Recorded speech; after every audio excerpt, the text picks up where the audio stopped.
We're always taught the more effort we put in, the more we'll get out of life. But of course this isn't always true. Take falling asleep, for example. You can prepare in the right way, put yourself in the right position, and get yourself comfortable. But after that, well, you can't force it to happen, right? In fact, it works exactly the other way around. The harder you try, the less sleepy you become. It's only when we stop trying that we finally let go and drift off.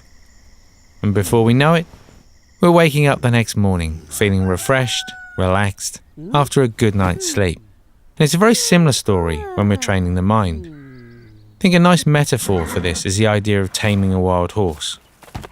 If you look at how a wild horse is tamed, rather than pinning it down in one place, the horse is led out on a very long rope and put in a big open spacious field. The horse runs around feeling like it's got all the space in the world. But very slowly, the rope's pulled in, and the horse adjusts to this feeling until it comes to a natural place of rest. And we're looking to do just the same thing with the mind in meditation. Not trying to pin it down in one place, but bringing it to a natural place of rest.